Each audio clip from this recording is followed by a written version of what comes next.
সবচেয়ে বড় ইবাদত হলো যাকাত। যাকাত, আমরা যাকাতকে ঠিকভাবে ইউটিলাইজ করি না, ব্যবহার করি না। আমরা যাকাত মানে লুঙ্গি দেওয়া, শাড়ি দেওয়া মনে করি। কথা ঠিক না ভুল? কোটিপতি লোক 20-30 হাজার টাকা যাকাত পড়েছে, কোটিপতি লোক 25,000 বা আমার 60,000, 70,000, 1 লাখ টাকা যাকাত পড়েছে। 1 কোটি টাকার মালিক হলে বুঝতে পারছেন তার কত টাকা যাকাত পড়বে। শতকরা 2.5 টাকা হিসাবে কত পড়বে? 2.5 লক্ষ নাকি নাকি কত পড়বে? এই হিসাব করেন, অঙ্কের লোক নাই নাকি এখানে?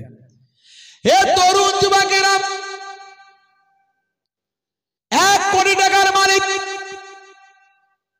লক্ষ টাকার উপরে যাকাত। যাকাত হিসাব করে বলে এত টাকা দেওয়া সম্ভব নয়। 100টা শাড়ি নিয়ে আয়, 100টা লুঙ্গি নিয়ে আয়, 10-20 হাজার টাকার মধ্যে কাজ মিটিয়ে দিল। হে তরুণ যুবকেরা, এটা যাকাতের উদ্দেশ্য নয়। যাকাতের উদ্দেশ্য হলো গরিবি হাটাও, দেশ বাঁচাও। এখন সরকার ডাক দিয়েছে গরিবি হাটাও, দেশ বাঁচাও। ভাই আমার, কিন্তু সরকার গরিবি হাটাও, দেশ বাঁচাওয়ের স্লোগান দিয়েছে। আমাদের রাজ্য সরকার দেখবেন সত্যি গরিবি হাটাও, দেশ বাঁচাওয়ের জন্য বিভিন্ন রকম প্রকল্প নিয়ে আসছে। হে তরুণ যুবকেরা, হে আমার বন্ধুরা, ভাইরা আমার, তরুণ যুবকেরা আমার, আবার দেখা যাবে কোন কোন সরকার সেভাবে কাজ করছে না, শুধু মুখে স্লোগান দিচ্ছে। অথচ 1450 বছর আগে ইসলাম বলেছিল গরিবি হাটাও, দেশ বাঁচাও। কিভাবে? তোমার নিকটস্থ গরিব মানুষকে তুমি তোমার যাকাতের বড় অংশ দান করো, যাতে করে তাকে এস্টাবলিশ করে দাও, কাজ কারবারে তাকে লাগিয়ে দাও, সেও আগামী দিন যাকাত দিতে পারবে। জোরে বলুন। হে তরুণ যুবকেরা, এই যাকাতটা অন্যান্য নবীদের জামানাতেও ছিল। হযরতে মুসা কালিমুল্লাহর জামানাতে ছিল যাকাত, নামাজে ছিল, যাকাতও ছিল। মুসা নবীর একজন চাচাতো ভাই ছিল, একই গোত্রের একই বংশের একজন ভাই ছিল, নাম ছিল কারুন। নাম শুনেছেন কারুনের? যে কারুনকে নিয়ে আল্লাহ রাব্বুল আলামিন কোরআন মাজিদের মধ্যে ঘোষণা করেছেন কারুনের কথা। হে তরুণ যুবকেরা, হে আমার বন্ধুরা, হে আমার মুরব্বিয়ানেরা, শুনে রেখে দেন, জেনে রেখে দেন, কারুন ছিল পৃথিবী বিখ্যাত একজন ধনী মানুষ। কারুন ছিল পৃথিবী বিখ্যাত একজন ধনী ব্যক্তি। ভাইরা আমার, তরুণ যুবকেরা আমার, মুরব্বিয়ানেরা আমার, শুনে রেখে দেন, কিন্তু ছিল মারাত্মক কৃপণ লোক। তার এত সম্পত্তি ছিল, আমার আল্লাহ কোরআন মাজিদের মধ্যে জানিয়ে দেন। কারণ তার সম্পত্তির, তার সিন্ধুকের চাবিগুলো বহন করার জন্য একদল লোক ভাই আমার সেই সিন্ধুকের চাবিগুলো বহন করে নিয়ে যেত। এতটাই ধনী মানুষ আল্লাহ তাকে বানিয়েছিলেন। হে তরুণ যুবকেরা, কারুন ছিল মারাত্মক একজন কৃপণ।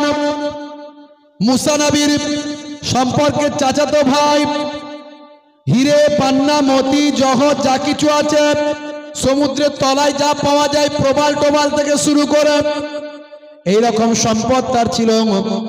আর সোনা রূপা থেকে শুরু করে এমন কোন সম্পদ ছিল না যে তার ছিল না। ভাইরা আমার, তার সম্পদের চাবিটা বহন করার জন্য একদল ক্ষমতাশালী লোক তারা কষ্ট পেত। আমার আল্লাহ সূরা কাসাসের মধ্যে সুন্দর করে উল্লেখ করেছেন। কোরআন মাজিদ খুলুন, কোরআন মাজিদে আমার আল্লাহ কোরআন মাজিদে সূরা কাসাসের মধ্যে কারুনের কথা উল্লেখ করে বলেন, ইন্নাল কারুনা কানা মিন কওমি মূসা فبغى عليهم وآتيناه من الكنوز ما إن مفاتحه لتنوء بالعصبة أولي القوة إذ قال له قومه لا تفرح إن الله لا يحب الفارحين। হে তরুণ যুবকেরা, আমার আল্লাহ বলেন মুসা নবীর সম্প্রদায়ভুক্ত, কিন্তু সে তাদের প্রতি উদ্ধত আচরণ করেছিল। তাকে আমি এমন ধনভাণ্ডার দিয়েছিলাম যে তার চাবিগুলো বহন করার জন্য একদল বলবান শক্তিশালী লোক তাদের পক্ষে কষ্টকর ছিল। স্মরণ করো যখন তার সম্প্রদায় তাকে বলেছিল, গর্ব করো না, আমার আল্লাহ গর্বকারীকে পছন্দ করেন না। ইন্নাল্লাহা লা ইউহিব্বুল ফারিহিন। হে তরুণ যুবকেরা, মুসা নবী কারুনকে যখনই দেখতেন তখনই বলতেন, কারুন যাকাত দাও, তোমাকে যাকাত দিতে হবে। কারুন কিন্তু ভয়ঙ্কর কৃপণ ছিল, সে যাকাত দিতে চাইতো না। হে নবী মুসা, তুমি আমাকে শুধু পেয়েছো আর কাউকে পাও না, আমার সামান্য সম্পদ, তাতেই তুমি যাকাত দিতে বলো, কেন যাকাত দেব? হে জওয়ান যুবকেরা, এমন সময় কিন্তু মুসা নবী ছাড়নেওয়ালা নয়। যখনই কারুনকে দেখতে পান তখনই বলে, কারুন যাকাত দাও। কারুন রাগান্বিত হলো। হে তরুণ যুবকেরা, কারুন রাগান্বিত হয়ে বন্ধুদের সঙ্গে পরামর্শ করলো, কি করা যায়? বলে, এমন একটা কাজ কর, এমন একটা কাজ করো যাতে করে মুসা নবী যাকাত চাওয়া তো দূরের কথা, তোমার সামনে আসা সাহসটাও না করে। সেই সময় দেখতে পাওয়া যায়, হে তরুণ যুবকেরা, হে আমার মুরব্বিয়ানেরা, এমন সময় কারুন চিন্তা করল, এমন ভাবে মুসা নবীকে অপমান করতে হবে যাতে করে সে যাকাত চাওয়া তো দূরের কথা, মানুষের সামনে লজ্জায় মুখটাও না দেখাতে পারে। বলতে সুবহানাল্লাহ, বলছে করিম চাচা মারা গেছে, বলছে সুবহানাল্লাহ। আসলে রাত অনেক হয়েছে, বুঝতে পারছি, তাই তো ঘুম পাচ্ছে মনে হচ্ছে। আই কষ্ট হচ্ছে, শেষ করে দেবো। সুবহানাল্লাহ সিগন্যাল দিচ্ছে হুজুর, এইরকম সুবহানাল্লাহ চলবে। হে তরুণ যুবকেরা, সংক্ষেপ করে বলবো, লম্বা চওড়া নয়, ভালো করে শুনে রেখে দিন। এমন সময় দেখতে পাওয়া যায়, কারুন চিন্তা করলো, এমন শিক্ষা দেব মুসা নবীকে যাতে আর মুখ দেখাতে না পারে, যাকাত চাওয়া তো দূরের কথা। সেই জামানার সবচেয়ে বড় একজন বেশ্যা ছিল, যাকে পতিতা নারী ভালোবাসায় বলা হয়, শুদ্ধ ভাষায় বলে পতিতা নারী। এখনো আছে না নাই? মানুষ চেনা যায় না। দিনের বেলা সুফি সাধক হয়ে, ভালো মানুষ হয়ে, সহজ সরল মানুষ হয়ে ঘুরে বেড়ায়, রাতের বেলা পতিতালয়ে যায়। এমন লোক মনে হয় নাই আমাদের সমাজে? জি ভাইরা আমার, এখনকার যুগেও বিখ্যাত পতিতা নারী, আমি একজনের নাম বলি শোনেন। আমার কাছে তার সম্পর্কে ডিটেলস পাঠিয়েছে। তার নাম হলো মিয়া খলিফা। যারা ইন্টারনেট ঘাটাঘাটি করে তারা জানে। হে তরুণ যুবকেরা, এই মিয়া খলিফা আসলে মুসলমান নয়, কিন্তু নামটা শুনলে মনে হবে মুসলমান। এই জন্য আমার কাছে সেই ভাই ডিটেলস পাঠিয়েছে, বলে হুজুর, এই যে একজন পতিতা নারী, বেশ্যা নারী, ইন্টারন্যাশনাল ফেমাস, সারা পৃথিবীর মানুষ চেনে একে, সবাই চেনে, ইন্টারন্যাশনাল ফেমাস। মিডিয়া, পেপার, পত্রিকায় বিভিন্ন ভাবে তার সম্পর্কে লেখালেখি পর্যন্ত হয়। হে যুবকেরা, শুনে রেখে দেন, জেনে রেখে দেন, কখনো এই সমস্ত অন্যায়, অবিচার, পাপাচারের মধ্যে লিপ্ত হবেন না। আমার আল্লাহ কোরআন মাজিদে জানিয়ে দেন, লা তাকরাবুজ জিনা, তোমরা জেনার ধারে কাছেও যেও না। এখন পর্দা প্রথা উঠে গেছে আমাদের মাঝখানে। দেখবেন শালীদের সঙ্গে জামাই বাবুর বেশি খাতির, বউকে ছেড়ে দিয়ে শালী চললো দুলা ভাইয়ের সঙ্গে ঘুরতে, আছে না নাই? একেবারে হারাম কাজ, জেনার গন্ধ পাওয়া যায় এখানে। ভাইরা আমার, তরুণ যুবকেরা আমার, মুরব্বিয়ানেরা আমার, এই রকম অন্যায়, অবিচার, পাপাচারের মধ্যে লিপ্ত হবেন না। আমার আল্লাহ ডাইরেক্ট কোরআন মাজিদে বলেছেন, লা তাকরাবুজ জিনা, জেনার ধারে কাছেও তোমরা যেও না। হে মুসলমান ভাইরা আমার, তরুণ যুবকেরা আমার, শুনে রেখে দেন, এই মিয়া খলিফা নামটা শুনলে মনে হবে মুসলমান। মিয়া মিয়া নামটা মুসলমানদের ব্যবহার হয়, আর খলিফা একটা মূল্যবান শব্দ যার অর্থ হলো প্রতিনিধি। ভাই আমার, নামটা নিয়েছে সে মিয়া খলিফা, কিন্তু আসলে সে মুসলমান নয়।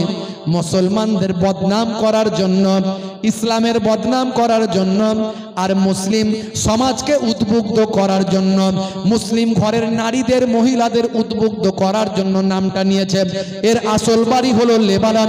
এ একজন লেবানিস্ট, একজন অমুসলিম। ইন্টারনেট সার্চ করবেন, তার জীবনী পাবেন, কিন্তু এদের ধারে কাছে এদের কোনো রকম সম্পর্কে আর কোনো তথ্য জানবেন না। বাপ, হে তরুণ যুবকেরা, সেই জামানায় মুসা নবীর জামানায় একজন বিখ্যাত ইন্টারন্যাশনাল পতিতা নারী ছিল, তার নাম হলো এই মিয়া খলিফার মতো সাবজা। তার নাম হলো সাবজা। কারণ চিন্তা করলো সাবজার কাছে যেতে হবে। সাবজার কাছে চলে গেল রাতের বেলা, গিয়ে সেখানে রাতটা কাটালো সাবজার সঙ্গে। 5 লক্ষ স্বর্ণ মুদ্রা দিল, দিয়ে বলল আরো দেব।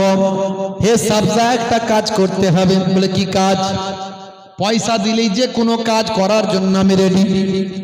হে তরুণ যুবকেরা, কারণ বলল শোনো সাবজা, অমুক দিনে অমুক জায়গাতে সকালবেলা চলে যাবে। ওটা হলো রাজদরবার। আমাদের বাদশা হলো ফেরাউন। সে নিজেকে খোদা বলে, আমরা তাকে খোদা বলে মানি। আমাদের খোদার জন্মদিন হলো ওই দিন। খোদার জন্মদিনে চলে যাবে, সকাল সকাল চলে যাবে। খোদার জন্মদিন বলে কথা, আমাদের ফেরাউনের জন্মদিন বলে কথা। অনেক খানা পিনার ব্যবস্থা থাকবে, শত শত মানুষ সেখানে, হাজার হাজার মানুষ আসবে। তুমিও চলে যাবে, মেয়েদের মজলিসে গিয়ে বসে যাবে।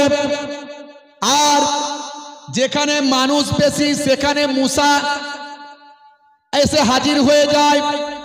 মানুষ যেখানে মুসা সেখানে। মুসা নবী এসে তাদের মাঝখানে এসে ফেরাউনের বিরুদ্ধে আল্লাহর পক্ষে ওয়াজ করেন। আল্লাহর নবীরা কত কষ্ট করেছেন, সাহাবায়ে কেরামেরা কত কষ্ট করেছেন, আল্লাহর মাহবুব বান্দা ওলিরা কত কষ্ট করেছেন, খাজা গরিব নামাজ কত কষ্ট করেছেন, নিজামউদ্দিন আউলিয়া কত কষ্ট করেছেন, খাজা বাকিবুল্লাহ কত কষ্ট করেছেন, পীর মুজাদ্দিদুজ্জামান আবু বকর সিদ্দিক রাহমাতুল্লাহ আলাইহি কত কষ্ট করেছেন, বসিরার আল্লামা হুজুর কত কষ্ট করেছেন, 5 হুজুর কেবলা কত কষ্ট করেছেন, আমার পিন্নাগড়ি হুজুর কত কষ্ট করেছেন। আমরা তো এখন কষ্ট করি না, আমাদের সম্মান দিয়ে নিয়ে আসা হয়, সম্মান দিয়ে বিদায় নেওয়া হয়। কিন্তু আমরা কি করি? আমরা সঠিক ব্যবহার না করে আমরা ওয়াজের মধ্যে বিতর্কিত কথা বলে মানুষের মধ্যে বিভাজন তৈরি করি, অশান্তি করি, ঐক্যের কথা না বলে দ্বন্দ্বের কথা বলি। হে তরুণ যুবকেরা, নবীরা কত কষ্ট করেছেন বাবা।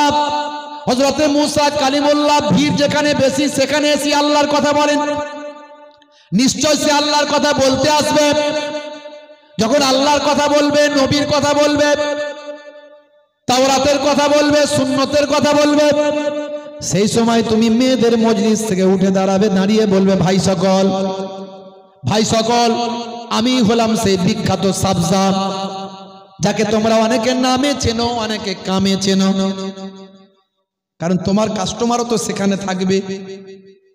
তুমি বলবে অনেকে আমাকে নামে চেনে, অনেকে কামে চেনে, আমি সেই বিখ্যাত সাবজা। এই যে মুসা অনেক নীতি কথা বলছে, ভালো ভালো ওয়াজ করছে, আল্লাহর কথা বলছে, আসলে এই মুসা আমার 1 নাম্বার কাস্টমার। এই একটা কথা যদি তুমি বলতে পারো, মুসাকে যদি অপমানিত করতে পারো হাজার হাজার লোকের সামনে, মুসার কথা যদি বলতে পারো মুসা আমার কাস্টমার, তাহলে মনে রাখবে যা স্বর্ণ মুদ্রা দিয়েছি তার থেকে আরো তোমাকে বাড়িয়ে দেব। তবে হ্যাঁ, যখন আমি স্টেজে আমিও বসে থাকব, ফেরাউনের পাশে আমি থাকব, আমি তার উজির, ফেরাউনের পাশে দিয়ে আমি বসে থাকব। আমি যখন একটা আঙুল তুলব তখন তুমি উঠে দাঁড়িয়ে যাবে আর ও কথা বলে দেবে, ব্যাস বাজিমাত, এটাই তোমার কাজ। বলে কোনো চিন্তা নাই, কোনো চিন্তা নাই। নির্দিষ্ট সময়ে নির্দিষ্ট দিনে ভাই আমার ফেরাউনের জন্মদিনে এসে হাজির শত শত লোক, ভালো খাওয়া দাওয়া, ভালো খাওয়া খানা পিনা, রাজ দরবার সবাই এসে হাজির। সাবজাও এসে হাজির, মেয়েদের মজলিসে এসে বসে আছে সামনের কাতারে, সামনের কাতারে এসে বসে আছে। এমন সময় ভিড় জমে গেছে, মুসা কালিমুল্লাহ এসে হাজির। হুজুর এসে নবুয়াতের ওয়াজ করছেন, রিসালাতের ওয়াজ করছেন, ওয়াহাদানিয়াতের ওয়াজ করছেন। ওয়াজ শুনে মানুষ মশগুল হয়ে যাচ্ছে, সবাই হাঁ করে তাকিয়ে আছে। আহ, কত সুন্দর কথা বলছে। যেমন ইলহান তেমন দেখতেও তো প্রত্যেক নবীরা যে যুগের যে নবী সেই নবীরা তারা সুন্দর হন। যেমন ইলহান হয় তেমন সুন্দর হয়, তেমন তাদের বুদ্ধিদীপ্ত কথাবার্তা, জ্ঞান গর্বপূর্ণ বক্তব্য, মানুষ মোটিভেট হচ্ছে। হে তরুণ যুবকেরা, এমন সময় দেখতে পাওয়া যায় ওয়াজ যখন দারুণ করছেন, মানুষ সব উদ্বুদ্ধ হয়ে যাচ্ছে। কারণ চিন্তা করলে স্টেজ থেকে সর্বনাশ, এখনই পরিস্থিতি সামাল দিতে হবে, সাবজাকে এখনই উঠে দাঁড়িয়ে সব বলতে হবে। আগুলটা তুলেছে, এক নাম্বার আগুল তুলেছে, তার মানে উঠে বড়। কিন্তু দেখা গেল সাবজাও এত মনোযোগ দিয়ে মুসা নবীর ওয়াজ শুনছে, এক নাম্বার আগুল কোনটা দিয়ে যে উঠেছে সাবজা কিছু ভ্রুক্ষেপ করে না। কারণ চিন্তা করলো সর্বনাশ, এক নাম্বার আগুলে কাজ হয়নি, দুই নাম্বার আগুল, দুই নাম্বার আগুল তুলেছে, তার মানে তাড়াতাড়ি ওঠ, তাড়াতাড়ি বল। কিন্তু দুই নাম্বার আগুলেও কোনো কাজ হচ্ছে না। সাবজা মনোযোগ দিয়ে মুসা নবীর ওয়াজ শুনছে। হে তরুণ যুবকেরা, কারণ দেখলো বেগতিক, তিন নাম্বার আগুন তুলেছে, সাবজা ভ্রুক্ষেপ করেনি, ওয়াজ শুনে যাচ্ছে। কারণ দেখলো সব প্ল্যান প্রোগ্রাম নষ্ট হয়ে যাবে, সব বরবাদ হয়ে যাবে, আমার টাকা পয়সা মেহনত সব পানিতে যাবে। ভাই আমার নেমে পড়ে মহিলাদের প্যান্ডেলে চলে গেছে। বিরাট বড় ধনী মানুষ, জমিদার, বিরাট বড় ধন দৌলতের মালিক, যেখানে যায় লোকে সম্মান করে। যাচ্ছে যেদিকে ভিড়ের মাঝখানে লোকে সাইড দিয়ে দিচ্ছে যান, কিন্তু গিয়ে হেঁটে হেঁটে গেল তো গেল, একেবারে সাবজার পাশে গিয়ে বসে গেল নিলজ্জের মতো। লোকে অবাক হয়ে গেল, লোকে দেখে মুচকে মুচকে হাসে, গেল যাই কোথা কারণ উজির সাহেব বসে কোথায়? মেয়েদের প্যান্ডেলে, মেয়েদের ভিতরে। এমন সময় বসেছে তো বসেছে, ভাই আমার এবার গুত্তা মারছে, ওঠ ওঠ, বল তাড়াতাড়ি বল।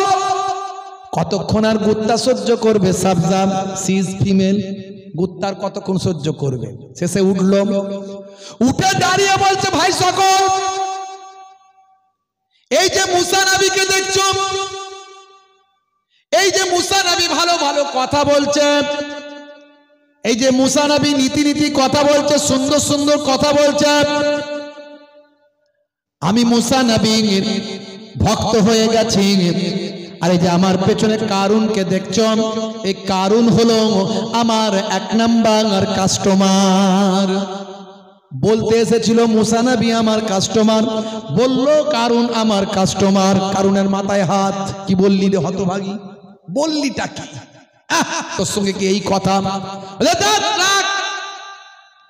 আমি জীবনে কোনোদিন মুসা নবীকে চোখে দেখিনি, মুসা নবীর ওয়াজও শুনিনি।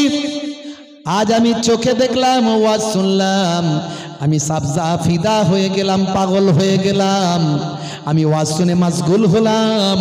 এতদিন পর্যন্ত আমি পাপের দুনিয়ায় আছি, আজ থেকে আমার মনে হয়েছে এই পাপ, আমি অন্যায় কাজ কেন করছি।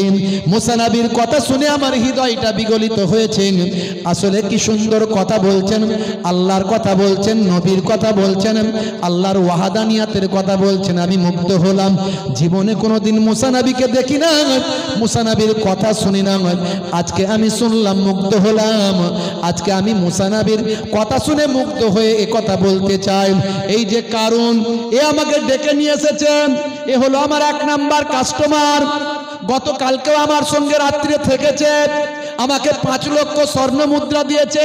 এই নে তোর মুখে ছুঁড়ে মারলাম বলে মুখে ছুঁড়ে মেরে দিয়েছে। শুনে রেখে দে, কারণ এ পয়সায় আমার কোনো কাজে লাগবে না। আজ আমি সঠিক দিশা পেয়েছি, আজ আমি হিদায়াতের আলো পেয়েছি। মুসা নবী যা বলেছেন সত্য বলেছেন বলে বিশ্বাস করেছি। ও নবী মুসা, আজ আমি তোমার কাছেই কালেমা পড়ে তোমার শিষ্য হতে চাই, আল্লাহকে এক বলে বিশ্বাস করতে চাই। পড়িয়ে দাও মহাবাণী মহাকালেমা, কালেমা শরীফ পড়ে মুসা নবীর কাছে সব জায়গায় ইমানদার হয়ে যায়। মুসা নবী রাগান্বিত, আর কারুনের মাথা খারাপ, সব প্ল্যান প্রোগ্রাম গেল। মুসা নবী রাগী মানুষ, বুঝতে পারছেন। অন্যায়ের বিরুদ্ধে একজন অপরাধীকে কথা বলছেন, শোনে না, তো এক চর মেরেছেন, সে মারা গেছিল, একজন কিপ্তিকে, বুঝতে পারছেন। হে তরুণ যুবকেরা, হে আমার বন্ধুরা, শুনে রেখে দিন বাবা, জেনে রেখে দেন। মুসা নবী বললেন, যারা মজলিসে আছো তারা সব বেরিয়ে যাও, এই মজলিসে আর কেউ থাকবে না। সঙ্গে সঙ্গে সবাই বেরিয়ে গেল। মুসা নবী হাতের লাঠি ছাড়লে সাপ হয়ে যায়, হাতটা গোল করে ঘোরালে সূর্যের মতো আলো হয়। এমনি তো আল্লাহ মুজিজা দিয়েছেন, ফেরাউন পর্যন্ত ভয় পায়। ফেরাউনের যত জাদু মন্ত্র ছিল সব জাদু মন্ত্রকে খেয়ে ফিনিশ করে দিয়েছে। যত জাদুকররা ছিল সবাই মুসা নবীর কাছে কালেমা পড়েছে, শিষ্য হয়ে গেছে। হে তরুণ যুবকেরা, হে আমার বন্ধুরা, শুনে রেখে দিন বাবা, জেনে রেখে দেন। এমন সময় হযরতে মুসা কালিমুল্লাহ বললেন, যারা মজলিসে আছো সব বেরিয়ে যাও। বলার সঙ্গে সঙ্গে সবাই বেরিয়ে চলে গেছে। সাবজাও বেরিয়ে গেছে। একমাত্র কারণ সে বসে রয়ে গেছে, সে আর উঠতে পারে না, তার সারা শরীরটা অবশ হয়ে গেছে, মনে হচ্ছে হ্যান্ডিক্যাপ হয়ে গেছে, আর উঠতে পারে না। যদিও কোনো রকমে উঠলো, ধরে ধরে উঠলো। মুসা কালিমুল্লাহ বলে, হে কারুন, অনেক আমার বিরুদ্ধে চক্রান্ত করেছিস, অনেক অন্যায় করেছিস, অনেক বড় অপরাধী তুই। দেখ এখনো সময় আছে, তওবা কর, আর যাকাতটা দিবি কিনা বল। আবার সে যাকাতের কথা, বুঝতে পেরেছি, তোমার জাদু মন্ত্র বিরাট ক্ষমতা, হাতের লাঠি ছেড়ে দাও সাপ হয়ে যায়, আর এখন সবকিছু জয় করে ফেললে জাদু মন্ত্র দিয়ে। তুমি ভাবছো তোমার এই মন্ত্র ফন্ত্র দিয়ে, জাদু ফাদু দিয়ে আমাকে যাকাত দেয়া করাবে। আমি কারুন, আমি এক কথার লোক, মরে যাব তবু যাকাত দেবো না। দিবি না? বলে না, তাহলে আর বাঁচবি না, অনেক সহ্য করেছি, আর করব না। হযরত মুসা নবী কারুনের জন্য বললেন, হে জমিন, ইয়া আরদ খুজ, হে জমিন কারুনকে টেনে নাও। বলার সঙ্গে সঙ্গে কারুনের পাটা শুকনো মাটিতে হাঁটু পর্যন্ত গেড়ে গেল। এমন সময় হযরত মুসা নবী, নবীদের মনে তো আল্লাহ দয়াও দিয়েছেন অনেক। মুসা নবী বললেন, এখনো যদি হেদায়েত সস ছেড়ে দেব, দেখ জমিন তোকে ছেড়ে দেবে, যাকাত দিবি কিনা বল। বললাম তো এক কথার লোক, যাকাত দেব না, মরে যাব তাও ভালো, তাই নাকি? বলে হাম। আবার মুসা নবী বললেন, ইয়া খুজ, হে জমিন কারুনকে টেনে নাও। বলার সঙ্গে সঙ্গে বুক পর্যন্ত। এবারও মুসা নবীর মনে আবার দয়া হলো, দেখ কারুন এখনো যাকাত দিবি কিনা বল, আমার আল্লাহ বাঁচিয়ে দেবে তোকে, শুকনো মাটি আবার তোকে তুলে দেবে।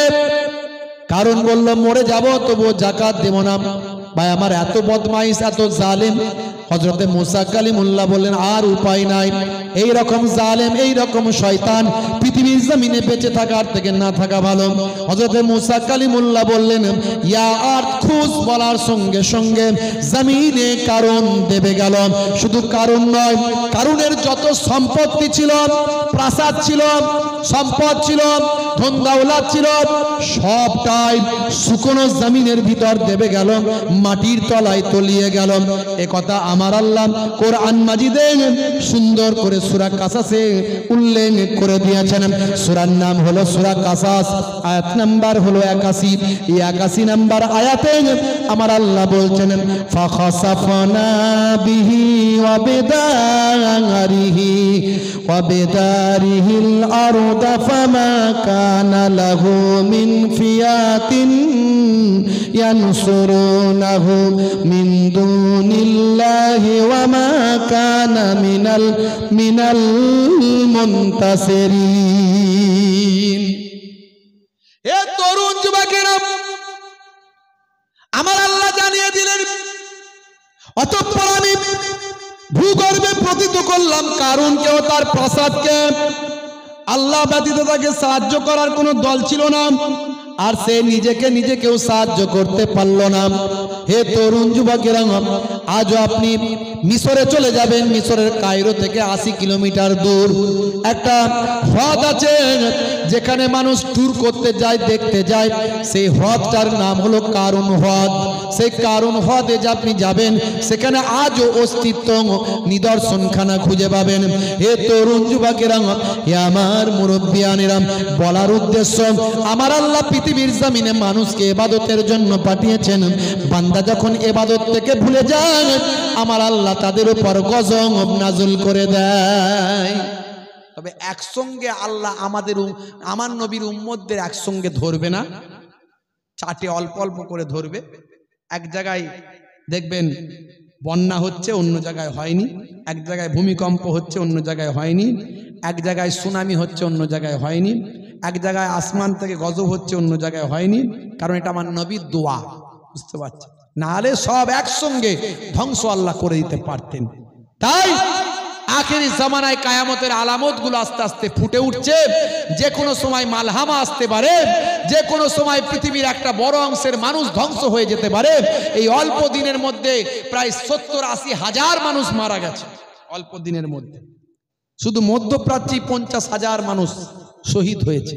তারপরে ইউক্রেন, রাশিয়া আছে, তারপরে আজারবাইজান, আর্মেনিয়া আছে, তারপরে আপনার ভাই আমার এই মায়ানমার, বাংলাদেশ, এগুলো সব আছে, বুঝতে পারছেন? সব মিলিয়ে যদি দেখেন ভাই আমার, বহু মানুষ মারা গেছে। ফিরে আসুন আল্লাহর পথে, ভালো মানুষ হতে হবে, সিরাতুল মুস্তাকিম পথের প্রতীক হতে হবে, রাসূলের সুন্নতের তাবেদারি করতে হবে। আমি অনেক সুন্নতের কথা বলেছি, এগুলো তো বড় ইবাদতের কথা বললাম। অনেক সুন্নতের কথা বলেছি। ডান দিকে কাত হয়ে ঘুমানো সুন্নত, বসে পানি পান করা সুন্নত, চেটে বুঝে খাবার খাওয়া সুন্নত। নবী যা বলেছেন সব সুন্নত। ভাইরা আমার, বসে পেচ্ছাপ করা, ইস্তেঞ্জা করে পবিত্র হওয়া, হ্যাঁ, ঘুমানোর সময় ঘরের লাইটটা বন্ধ করে অন্ধকারে ঘুমানো। আমার আল্লাহ যা বলেছেন, নবী যা বলেছেন, সবের মধ্যে বিজ্ঞান, বাস্তবতা পাওয়া যায়। ওয়াজআলনাল লাইলা লিবাসা, সূরা নাবা আয়াত নাম্বার 10। আমার আল্লাহ বলছেন, রাত্রিকে তোমাদের জন্য পোশাক বানিয়ে দিয়েছি। রাত্রি অন্ধকার, অন্ধকার তোমাদের জন্য পোশাক, মানে তোমরা অন্ধকারকে গায়ের সঙ্গে লাগিয়ে নাও। অন্য হাদিসের মধ্যে দেখা যায় নবী বলছেন, লাইট বন্ধ করে দাও যখন ঘুমাও। 12 ঘন্টা দিন, 12 ঘন্টা রাত। আমি একটা এভারেজ বললাম। ভাইরা আমার, স্বাস্থ্য বিশেষজ্ঞরা বলছে, যখন আপনি ঘুমিয়ে যান অন্ধকার করে, আলো জ্বললে হবে না। চোখ কিন্তু বুঝতে পারে, ব্রেন কিন্তু বুঝতে পারে যে লাইট জ্বলছে। লাইট যখন বন্ধ হবে, চোখ সিগন্যাল দেবে ব্রেনকে। অন্তত ঘুমের 2 ঘন্টা পরে ভাই আমার, মাথার দিক থেকে, পেছন সাইড থেকে একটা হরমোন নিঃসৃত হয়, মেলাটোনিন। 5 ধরনের হরমোন নিঃসৃত হয় ব্রেন থেকে, তার মধ্যে একটা হলো মেলাটোনিন। এই হরমোনটা নিঃসৃত হয়ে রক্তের মধ্যে মিশে যায়। এর ফলে ক্যান্সার আমাদের শরীরে হয় না। আর কোষ যখন বিক্ষিপ্তভাবে বেড়ে যায়, তখন ক্যান্সার হয়। শৃঙ্খলাবদ্ধভাবে বাড়লে নয়, বিশৃঙ্খলভাবে যদি কোষ বৃদ্ধি পায়। কোষ, আমাদের শরীরে কোটি কোটি কোষ আছে, কোষ, এই কোষগুলো বৃদ্ধি পেলে ক্যান্সার হয়। আর এই ক্যান্সারকে যাতে নষ্ট করে, ক্যান্সার যাতে না হয়, এই মেলাটোনিন হরমোনটা রক্তের সঙ্গে মিশে গিয়ে ক্যান্সার হওয়া থেকে বাধাপ্রাপ্ত করে। জোরে বলুন সুবহানাল্লাহ। আর এর জন্য অন্ধকার চাই। 1450 বছর আগে আল্লাহর কোরআন, রাসূলের হাদিস বলে দিয়েছে, যখন ঘুমাবে রাতের বেলা অন্ধকার করে দিয়ে ঘুমাও। জোরে বলুন সুবহানাল্লাহ। দেখেছেন, আমি অনেক উদাহরণ দিয়েছি, বেশি উদাহরণ দিতে যাব না। একটার পর একটা ইন্টারনেট সার্চ করলে পাবেন 20-25 হাজার বক্তব্য আছে। আখেরি জামানা, ফিতনা চারিদিকে লেগে আছে, সাবধানে চলবেন, আইনের প্রতি বিশ্বাস রাখবেন। আমাদের এই পশ্চিমবঙ্গে এখনো আইনের শাসন আছে, এখনো আমাদের এখানকার পুলিশ অনেক তাড়াতাড়ি কাজ করে। এই কদিন আগে বেলডাঙ্গায় যে ঘটনা ঘটেছে আপনারা জানেন। ভাইরা আমার, পুরো তথ্যটা আমি জানতে পারলাম ইন্টারনেটের মাধ্যমে। যারা পুরোপুরি গিয়ে খোঁজ খবর নিয়েছেন, সব মানুষ খারাপ নয়। ভাইরা আমার, এই ঘটনাটা চক্রান্ত করে ঘটানো হয়েছে। যে পুজো মণ্ডপের লাইটিং গেট করা হয়েছিল, তারা কিন্তু কোনো খারাপ কাজ করেননি, এ কথা তারা লেখেননি। মানে পুরো তথ্য বেরিয়ে এসছে ওখান থেকে। যিনি লাইটিং করেছিলেন তিনি একজন মুসলমান। দেখেছেন হিন্দু মুসলমানের কত ভালো সম্পর্ক। এটাই তো রামকৃষ্ণের দেশ, এটাই তো বিবেকানন্দের দেশ, এটাই তো রবীন্দ্র নজরুলের দেশ, এটাই তো পীর আবু বকর সিদ্দিক দাদা হুজুরের দেশ। এখানে হিন্দু আর মুসলিম মোরা দুই সহোদর ভাই, এক বৃন্তে দুটি কুসুম, এক ভারতে ঠাই। লাইটিংটা করেছিলেন একজন হিন্দু মুসলিম ভাই। তিনি ওখানে প্রচুর পুজো মণ্ডপে কাজ করেন। যথারীতি ওনাদের পুজো মণ্ডপের নাম দিয়ে গেটে লেখা হয়েছিল, কিন্তু ওই লাইটিং গুলোর একটা পাসওয়ার্ড আছে। সেই পাসওয়ার্ডটা কোন রকমে হ্যাক করে নিয়ে মোবাইল থেকে চেঞ্জ করে দিয়ে আল্লাহর নামে গালাগালি করে দিয়ে কেউ একজন ভিডিও করে ছড়িয়ে দেয়। এটা চক্রান্ত। আগামী 2026-এ বিধানসভা ভোটের আগে এইরকম বারবার চক্রান্ত আসবে। তাই আমি মুসলিম সমাজকে বলবো, হিন্দু ভাইদের বলবো, আপনারা দেশকে ভালোবাসেন। আপনার ঘরেও সন্তান আছে, আমার ঘরেও সন্তান আছে। আমার ঘরে আগুন জ্বললে তার ধোঁয়াটা আপনার ঘরে যাবে। কারণ এই পশ্চিমবঙ্গ, এই বাংলা এত সম্প্রীতির রাজ্য, এখানে এত পাশাপাশি হিন্দু মুসলমানের বাস। এখানে কোন রকম ভাই আমার দুর্বৃত্তরা যদি কোনো অন্যায় কাজ করে ফেলে, সেখানে ক্ষতিগ্রস্ত কম বেশি উভয় হবে। কেউ যে একবারেও ক্ষতিগ্রস্ত হবে না তা নয়, উভয় ক্ষতিগ্রস্ত হবে। তাই আমি এটুকু বলবো যে কোন রকম প্ররোচনায় পা দেবেন না। বিধানসভার আগে এক শ্রেণীর চক্রান্তকারী যারা সাম্প্রদায়িক বিভাজন করলে যাদের লাভ হবে, তারা বারবার চেষ্টা করবে, বেলডাঙ্গার মতো ঘটনা ঘটানোর চেষ্টা করবে। দেখেছেন তো একজন ফিল্ম স্টার নায়ক ভাই আমার, যে আগে নায়ক ছিল, আমি জানি না, যেটা মিডিয়ায় দেখতে পাচ্ছি, মুসলমানরাও তো তাকে নায়ক বানিয়েছিল, ফিল্ম স্টার বানিয়েছিল, সুপারস্টার বানিয়েছিল। বুঝতে পারছি কত মুসলমানরা তাকে বানিয়েছিল ভাইরা আমার। আর অথচ সে এসে বলছে কুছ ভি হোগা, কুছ ভি হোগা, কিয়া হোগা। মুর্শিদাবাদের একজন বিধায়ক, তিনি 70-30 করেছেন। তার বক্তব্যটা আমি ইন্টারনেটে শুনেছি। তিনি বলেন, আমি রাজনীতির ক্ষেত্রে বলেছি যে রাজনীতির অঙ্কে আমার দল 70, তোমার দল 30, বেশি এ করলে কি একটা নদী বলেছে যেন, সেই নদীতে ফেলে দেবো। এটা রাজনীতির অঙ্কে তিনি বলেছেন। আর এখানে নায়ক সাহেব, ফাটাকেষ্ট সাহেব কি বলেন, কি যেন একটা ডায়লগ বলে, গোখরো সাপ না কি বলে, কি একটা আর একটা কি বলে যেন, কি ছবল দিলি নাকি ছবি হয়ে যাবে না কি বলে, বুঝতে পারছি। তো এই ফাটাকেষ্ট সাহেব সেখানে রাজনীতির অঙ্কটাকে ধর্মের অঙ্কতে নিয়ে চলে গেল, হিন্দু মুসলমানের অঙ্কে নিয়ে গেল। নিয়ে গিয়ে বলছে, এবার বলছে কি বলছে তুম হামারা এক ফল তোড়োগে তো হাম তোমারা 4 ফল তোড়েঙ্গে। এ দ্বারা কি বার্তা দিচ্ছ? বয়স তো অনেক হলো, এখনো সেই সুকুনের বাচ্চা বলছে, মা অনেক দিন এই গরুর গোস্ত খাচ্ছি, গরুর মাংস, ছাগলের মাংস, ভেড়ার মাংস, ভাগারে যা পড়ে তার মাংস খাচ্ছি, গোস্ত খাচ্ছি।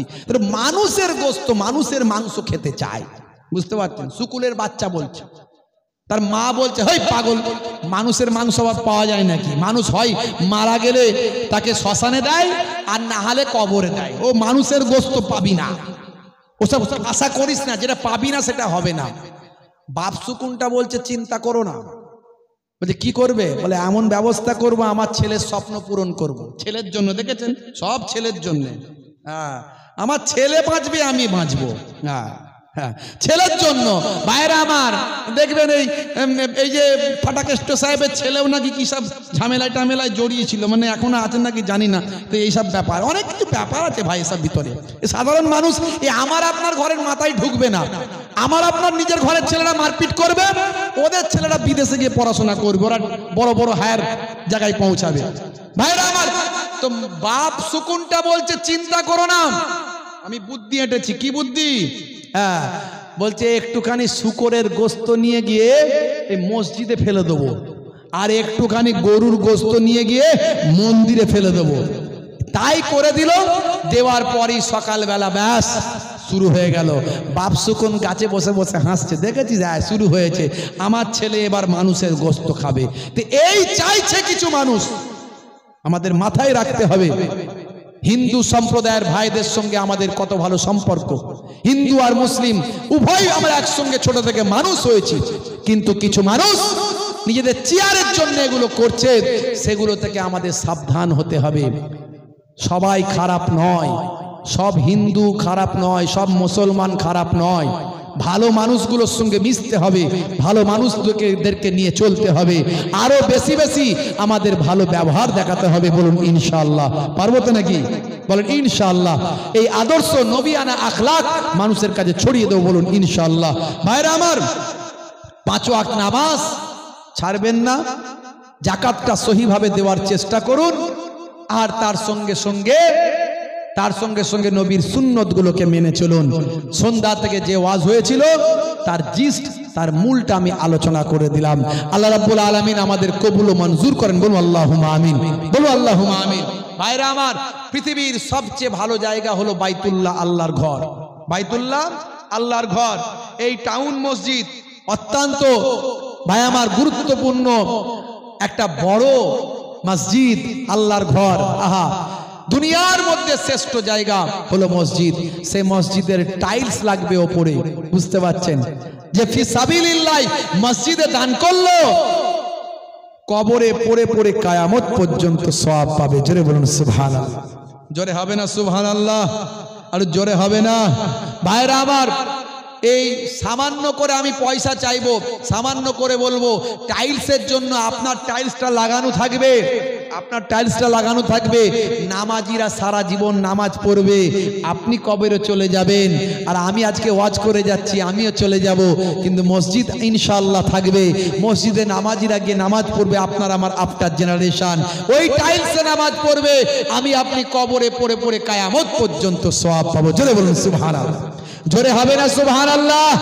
ভাইরা আমার, আমি অল্প থেকে শুরু করব, অন্তত যাতে সবাই দিতে পারেন। আল্লাহ রাব্বুল আলামিন কোরআন মাজিদে বলছেন, মান জাআ বিল হাসানাতে ফালাহু আসরু আমসালিহা। বান্দা 1 দেবে, আমি আল্লাহ 10 দেব। আবার মসজিদে দেওয়া মানে সৌভাগ্যের ব্যাপার। সাদকায়ে জারিয়া 7টা আছে, 7টা। তার মধ্যে আল্লাহর নবী বলছেন, আও বানা মাসজিদান, যে ব্যক্তি মসজিদ তৈরি করবে, মসজিদে সহযোগিতা করবে। তো বাপজি আমার, মাত্র এই টাইলস লাগানোর জন্য 1000 টাকায় কতগুলো পিস হবে আমি জানি না। 1000 টাকা করে 8 জন বলতে পারেন, 1000 টাকা করে 8 জন, জান্নাত হলো 8টা, আর সাদকায়ে জারিয়ার সওয়াব টাইলসের জন্য 8 জন, 1000 করে বলতে পারেন। 1000 করে 8 জন, আর 500 করে 8 জন। একটু হাত তুলে দেখাতে পারেন? আপনারা অনেক দিয়েছেন, কিন্তু আমি আপনাদের ভাই, গভীর রাত্রিতে দুনিয়ার সমস্ত অফিস বন্ধ, আল্লাহর অফিস খোলা, একটু হবে আমার মসজিদ কমিটির সেক্রেটারি সাহেব, এনারা যারা দায়িত্ব আছেন, তারা বললেন একটুখানি বলার জন্য। একটু হাতটা তুলতে পারেন? ফি সাবিলিল্লাহ তুললে কত বলেন? কত? 500 না 1000? 500 না 1000? 500। মাশাআল্লাহ। কি নাম বলেন? জোরে বলেন না, আপনি ইয়ং মানুষ, জোরে বলেন। হাফিজুল সাহেব। হাফিজুল বাড়ি কোথায়? হাফিজুল সাহেব মথুরাপুরে বাড়ি। হাফিজুল সাহেব 500 টাকা টাইলসের জন্য। জোরে বলুন মারহাবা, জোরে বলুন মারহাবা। নারে তাকবীর, নারে তাকবীর। দোয়া চাই আল্লাহুম্মা আমিন। দানকে কবুল করে নিন, তো জানে দিন, হায়াত কিসমত দারাজ করে দিন, শরীরকে সুস্থ রেখে দিন, কাজে কারবারে উন্নতি দিন, হালাল তেজারাতে ব্যবসা বাণিজ্যে উন্নতি দিন। খাস করে দোয়া চাই মাহবুব কি নিয়ত করে দান করেছে তুমি জানো? আমি জানি না মাবুদ। গভীর রাত্রিতে দুনিয়ার অফিস বন্ধ, তোমার অফিস খোলা। তোমার কোরআন কখনো মিথ্যা নয়। তুমি কোরআন মাজিদে বলেছো মান জা বিল হাসানাতে ফালাহু আসরু আমসালিহা। বান্দা এক দিবি, আমি আল্লাহ 10 দেব, এটা আমার কোরআনের ওয়াদা। হাদিসে কুদসির মধ্যে বলেছো বান্দা একের বদলে 10, 100, 700 বেহিসাব মালে মালামাল করে দাও তুমি। একের বদলে মালে মালামাল, একের বদলে বেহিসাব। কি নিয়ত করে দান করেছে তুমি জানো? এবার আল্লাহ কারো বাপ কবরে, মা কবরে, দাদা কবরে, দাদি কবরে, নানা নানি কবরে, আত্মীয় স্বজন কবরে। বুখারী শরীফের হাদিস, ইন্নামাল আমালু বিন্নিয়াত, নিয়তের উপর আমল হয়। বান্দা তুমি নিয়ত করে দান করো। পৃথিবীর শ্রেষ্ঠ জায়গা হলো মসজিদ। সেই মসজিদে দান করলে সাদকায়ে জারিয়ার সওয়াব কিয়ামত পর্যন্ত পেতে থাকবে কবরে পড়ে পড়ে। আল্লাহর নবী বলেন কবরে পড়ে পড়ে কাল কিয়ামত পর্যন্ত মসজিদে দান করার কারণে সওয়াব পেতে থাকবে। সাদকায়ে জারিয়ার সওয়াব বলা হয় এটা। জীবনের গুনাহ আল্লাহ maaf করে দেবেন মসজিদে দান করার বিনিময়ে। তুমি চাইলে ভেলোর পাঠাতে পারো, চেন্নাই পাঠাতে পারো, ক্যান্সার দিতে পারো, টিউমার প্যারালাইজড বানাতে পারো, হার্ট অ্যাটাক দিতে পারো। আবার তুমি চাইলে সামান্য র্যানটা গিনটাকে সুস্থ রাখতে পারো। যারা দান করছে বা করবে তাদের আল্লাহ সম্মানকে বাড়িয়ে দাও।